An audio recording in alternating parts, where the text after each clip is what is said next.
Cable Bahamas has been and continues to be a positive shot in the arm for our summer camps. We look forward to it. Without Cable Bahamas, I don't know if we will succeed, because we look forward to the funding and we are very appreciative, particularly the Cable Cares program. We are very appreciative to what they do. We thank the Cable Cares Foundation, which would have given into this program, and it's going to pay dividends in the long run because each one of these children are affected.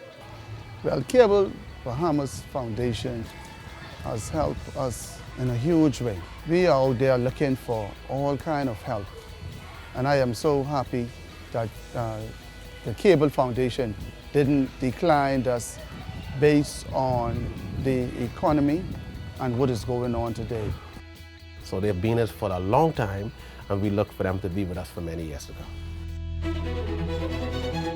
Tropical storm Erika weakens. Hear why meteorologists aren't recommending anyone let their guard down just yet.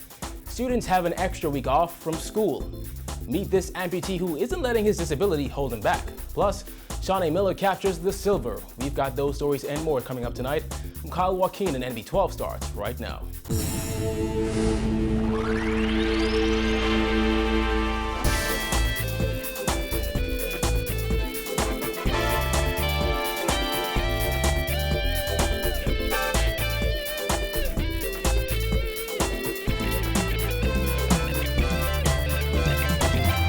Welcome once again to NV12. Tropical storm Erika is on a rampage as it makes its way through the Caribbean. The storm, despite not being a hurricane, has already been blamed for 2 deaths in Dominica, and several others have been reported missing. But as it gets closer to the Bahamas, meteorologists say the storm has actually gotten weaker and will continue to lose strength when it hits the southern islands. Still, they are urging residents to prepare and not take the storm lightly.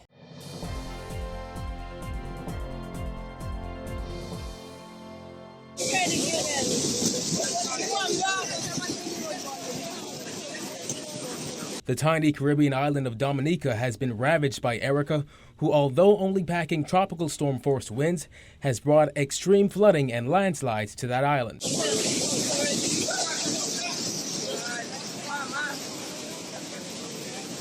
But as the Bahamas braces for the storm, meteorologists say Erika is actually losing intensity. It was first projected to hit the southern islands of the Bahamas as a Category 1 hurricane. However, Senior Deputy Director at the Department of Meteorology, Jeffrey Simmons, said over the past 24 hours, the storm has ran into some unfavorable conditions and is expected to run into even more as it approaches Inagua. Erika would also, there's a chance that Erika would also interact with places like Hispaniola and Cuba. And all of these things could have a somewhat negative effect on Erika and weaken it even further than it is right now. Right now, what we're looking at, we know that Erika will undergo some hostile environment, but if Erika survives that, Erika will now emerge closer into the Bahamian waters. That time, meteorologists are predicting landfall to be Saturday morning for the southern islands. According to Simmons, it isn't until the storm is over northern islands like Grand Bahama and Abaco that it is expected to strengthen just as it makes its way out of the Bahamas. The projection right now is that should Erika survive all of this hostile environment in this area, then we're looking at it emergence somewhere around here, around near Inagua or thereabouts. And then now, as it moves further north, it begins now the environment in that area is more favorable. So then now we'll see some intensification taking place. According to Simmons, tropical storms and hurricanes usually pack heavy winds or a lot of rain, or in some cases, both. But with Erika, he said, this storm will cause extensive flooding. We expect it to be more a rain event than a wind event, more than anything else. And as you know, for the past few days, we've been having heavy rain showers. So with already saturated ground, we could expect some serious flooding to take place in low-lying areas throughout the Bahamas. Despite not being a hurricane, Simmons advises everyone to not take it lightly. The Bahamas, fortunately for this time, we may not be dealing with a hurricane, but there is a possibility that Erika could intensify into a hurricane once it reaches areas like the northern Bahamas, like around Grand Bahama area, and continue moving further north toward the eastern coast of the United States. So in the Bahamas, we are looking more at a tropical storm. As is the case with tropical storms and hurricanes, there are a few things you'd want to have in preparation. They include at least a 3-day supply of water, at least a 3-day supply of non-perishable food, blankets, a first aid kit, a battery-powered portable radio, a flashlight with extra batteries, and an extra set of car keys. Now, once a storm watch has been issued for your area, you're advised to frequently listen to your radio or TV for storm updates. Keep fuel in your family vehicles, prepare to cover all windows and doors, and bring inside any light objects such as garbage cans or lawn furniture that can be thrown around once winds pick up. Well, Tropical Storm Erika has also prompted education officials to postpone the first day of school. Simone Davis has the details. The education minister said he is confident that schools would be ready just in time for the new school year, despite the amount of repairs left to be done on schools like E.P. Roberts. During a press conference at E.P. Roberts this afternoon, Fitzgerald said that's with the exception of two schools, A.F. Adderley High School and Rumpke All Age, where extensive repairs such as electrical, plumbing, welding, carpentry. Unfortunately, there's always a possibility that what is seen on the surface is not always the depth of the challenges we face, and many times we have to expand the scope of works. There are more often than not instances where once the work begins, it is realized that there is more that needs to be done. The Rumpke All-Age School in Rumpke is requiring some $500,000 worth of renovation. The trailers at A.F. Adderley have been condemned, and 7th grade students would be relocated to the Hotel Union classrooms at Workers' House, and the 9 students from Rumpke All Age would be housed at one of the local churches until renovations are complete. He noted that threats of Tropical Storm Erika has also greatly affected the opening of public schools. Unfortunately, Erika is expected to travel in our direction, and as such, we will need to make preparations. We are preparing for the worst, but expecting the best. To this end, we want to urge all principals and staff to properly secure their schools. Let us hope that we are spared the ravages of this storm and that our schools suffer little physical damage as a result. To this end, the opening of public schools in the Bahamas will be delayed. All public schools will be closed on Monday, August 31st and Tuesday, September 1st. Fitzgerald said all administrators and teachers are expected to return to schools on Wednesday, September 2nd, while orientation would be held for grades 7 and 10 on Thursday and grades 8 and 11 on Friday. The first day of school will officially begin on Monday, September 7th, which is 1 week later than scheduled. He added that about 300 contracts were awarded for school repairs. The total cost for the public schools repair program amounted to $7.67 million. Approximately 300 contractors were awarded contracts throughout the Bahamas. Additionally, pavilions will be constructed at 4 primary schools to ensure that our students have a place to gather and eat during recess and lunch breaks. The total expenditure for 2015 for the public schools repair program amounts to some $7.67 million.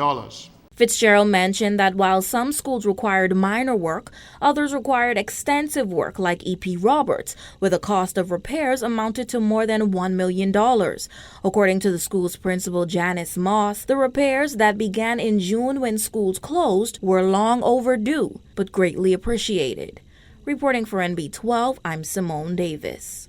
In a press statement sent out this evening, the Anglican Education Authority said due to Tropical Storm Erika, the first day of school for all Anglican schools has been delayed as well.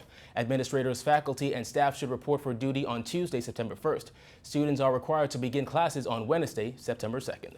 Well, police made a major drug bust in eastern New Providence last night, according to head of DEU, Chief Superintendent Samuel Butler.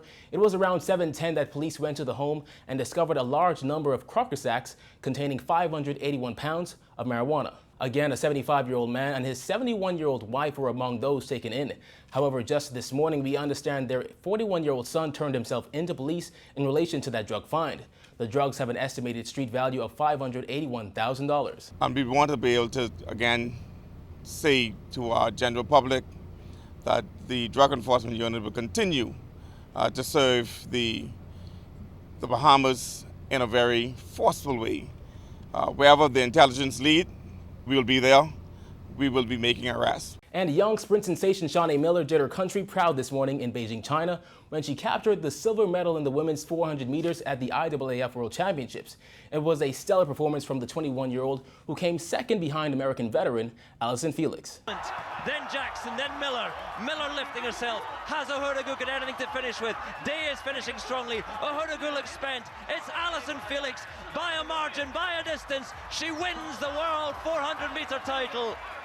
Then Shaunae Miller, Erika Jackson was there as well, but nothing that Miller could do. Nothing. And while some may see the loss of a leg as a disability, 37-year-old Anako Ranger of Nassau Village sees the loss of his own leg as an encouragement to work harder. If you drive along John F. Kennedy Drive near the six-legged roundabout on a Sunday, you may often see Ranger cleaning and landscaping the area. Despite his lost limb, Ranger said he may not work as fast as someone with both legs, but he often gets the job done. I always was a fella how to drive, and just being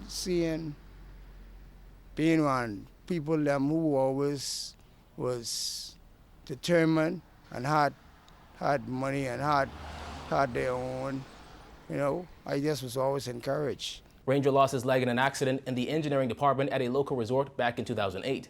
That was his last day on the job. He noted that his exposure to boiler chemicals as well as the diabetes he was suffering from at the time resulted in his right leg being amputated. Yes, unfortunately I was, working, doing a normal duty at a shift one night at the Radisson Cable Beach Hotel, and blowing down a boiler and slipped in the drain. And unfortunately, I ended up to the hospital at night, never been back to work since.